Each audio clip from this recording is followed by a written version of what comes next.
So what we heard from Luke and Zechariah this morning was a song of thanks.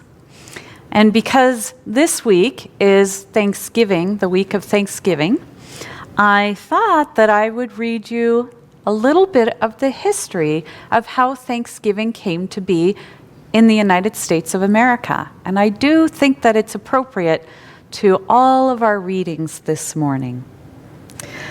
So Secretary of State William Seward wrote it, and Abraham Lincoln issued it, but much of the credit for the Thanksgiving proclamation should probably go to a woman named Sarah Josepha Hale.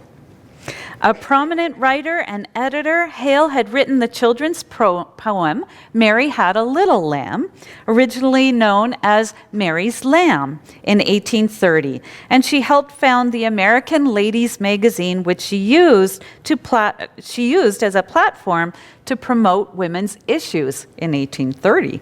In 1837, she was offered the editorship of Godey's Lady book, where she would remain for more than 40 years, shepherding the magazine to a circulation of more than 150,000 by the eve of the Civil War, and turning it into one of the most influential periodicals in the country.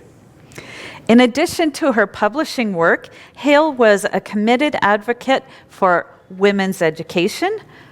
Get this, including the creation of Vassar College in Poughkeepsie, New York, and raised funds to construct Massachusetts Bunker Hill Monument and save George Washington's Mount Vernon estate. She was impressive.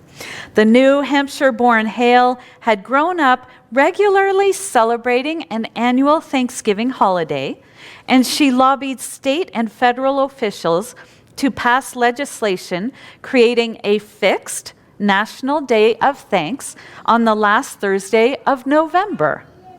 She believed that such a unifying measure could help ease growing tensions and divisions between the northern and southern parts of her country. Her efforts paid off. By 1854, more than 30 states and U.S. territories had a Thanksgiving celebration on the books, but Hale's vision of a national holiday remained unfulfilled. The concept of a national Thanksgiving did not actually originate with Hale, and in fact, the idea had been around since the earliest days of the Republic. During the American Revolution, the Continental Congress issued proclamations declaring several days of thanks in honor of military victories. In 1789, a newly inaugurated George Washington called for a National Day of Thanks to celebrate both the end of the war and the recent ratification of the U.S. Constitution. Both John Adams and James Madison issued similar proclamations of their own, though fellow founding father Thomas Jefferson felt the religious connotations surrounding the event were out of place in a nation founded on the separation of church and state, and no formal declarations were issued after 1815. The outbreak of war in April 1861 did little to stop Sarah Josepha Hale's efforts to create such a holiday, however. She continued to write editorials on the subject, urging Americans to put aside, are we listening? Put aside sectional feelings and local incidents and rally around the unifying cause of Thanksgiving. And the holiday continued despite hostilities in both the Union and the Confederacy. In 1861 and 62, Confederate President Jefferson Davis issued Thanksgiving Day proclamations following Southern victories. Abraham Lincoln himself called for a day of thanks in April 1862, following Union victories at Fort Donelson, Fort Henry, and at Shiloh, and again in the summer of 1863 after the Battle of, got it, Shortly after Lincoln's summer proclamation, Hale wrote to both the President and Secretary of State, William Seward, once again urging them to declare a national Thanksgiving, stating that only the chief executive had the power to make the holiday permanently an American custom and institution. Now, whether Lincoln was already predisposed to issue such a proclamation before receiving Hale's letter of September 28th remains unclear. What is certain is that within a week, Seward had drafted Lincoln's official proclamation fixing the national observation of Thanksgiving on the final Thursday in November, a move the two men hoped would help heal the wounds of the nation.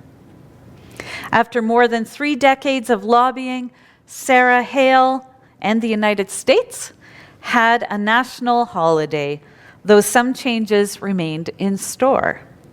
In 1939, President Franklin Roosevelt briefly moved Thanksgiving up a week in an effort to extend the already important shopping period before Christmas and spur the economic activity during the Great Depression. While several states followed FDR's lead, others balked, with 16 states refusing to honor the calendar shift, leaving the country with dueling Thanksgivings. Faced with increasing opposition, Roosevelt reversed course just 2 years later, and in the fall of 1941, the U.S. Congress passed a resolution returning the holiday to the 4th Thursday of November. So I hope you can see perhaps the connection between our Luke reading of Zechariah singing his thanks for his son, John the Baptist, who is to come, and for the other who is to come, and the story of Thanksgiving. Even in times of great division and with a country literally torn apart by war, people gave thanks for what there was, what good there was, and what good they hoped would come. Does that sound like something that we can relate to? Here in this time of our Thanksgiving, last year I recall numerous magazine articles and talk news shows giving tips on how to make it through the holidays with our families. One writer wrote, "I never felt this mindset more profoundly than I did Thanksgiving 2018 when my family gathered at my home for Thanksgiving. Like the nation as a whole, my family has liberals and conservatives, Trump lovers and never Trumpers. We are a family of profound, clear-eyed faith and faith sojourners less sure of what faith is than that there is more to life than what any of us can see and understand. That day," he says, "not being one to openly or even privately pray, I asked my father to bless our family meal. And in that moment, we collectively thanked God for bringing us together and asked him to bless my son Austin, who was just a month later would be in Paris Island, South Carolina, undergoing basic training to become a United States Marine. At that moment," he says, "what separated us was far less important than what united us. Our love for Austin, our prayers for his future and his safety, and our overwhelming love of one another and the nation we share took precedence." This is me speaking again. This year is not going to be any different, except I suppose we're all maybe a little more used to the division that we have within our country. The leaders who made Thanksgiving a national moment to stop and offer thanks were not living in happy or certain times. They were living under war and the Great Depression. But as leaders who knew their people needed something, they knew their people needed something to unify and heal. They moved beyond what is and looked toward what could be. While we may find ourselves disappointed in the folks on either side of the political aisle, our Jeremiah reading finds God has taken over from the leaders who were poor shepherds to his people. King after king, more debauched than the last, made God throw up God's hands in the air and cry, "Enough! Enough!" The Luke reading often finds itself in the Advent season, but I like it here. With John the Baptist just newly born and Jesus, the rescuer, our rescuer, on his way. Everything is beginning anew. And we know how it ends. We know how it ends.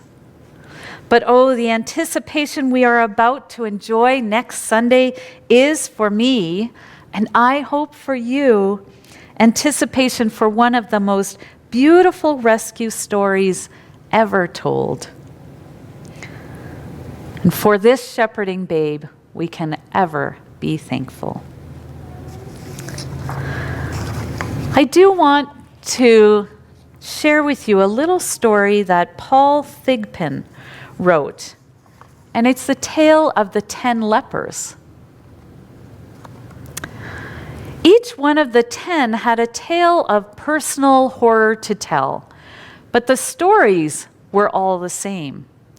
The nightmare had crept slowly across their bodies, white patches, lumps in the skin. Then the numbness had crawled up their limbs, stealing the feeling from fingers and toes.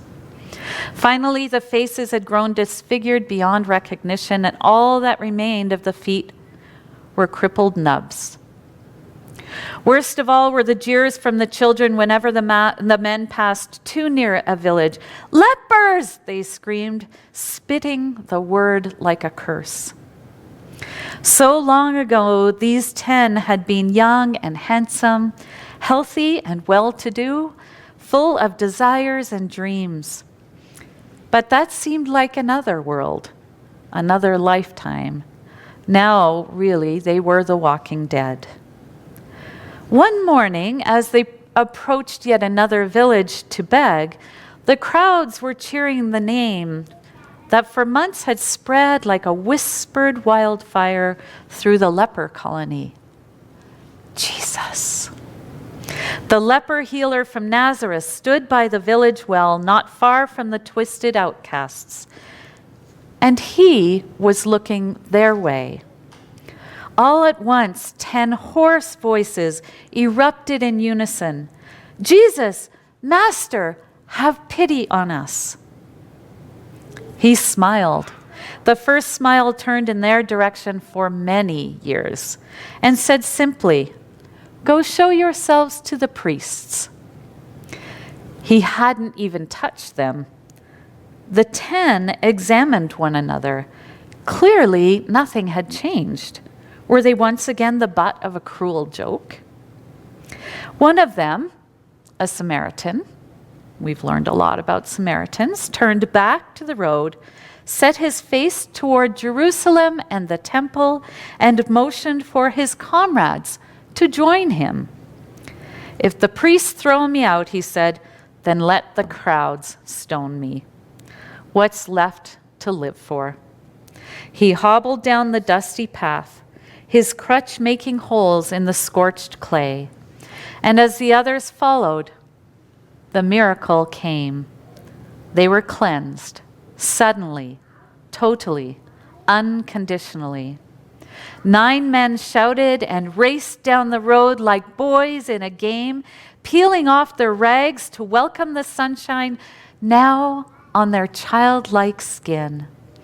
They never even looked back, never saw again the face whose light had dawned on their darkness and ended their nightmare. But one man, the Samaritan, spun round, ran to Jesus, and flung himself at his feet. Tears spilled down cleansed cheeks. He looked up, trembling, and whispered 2 words. Thank you. Amen.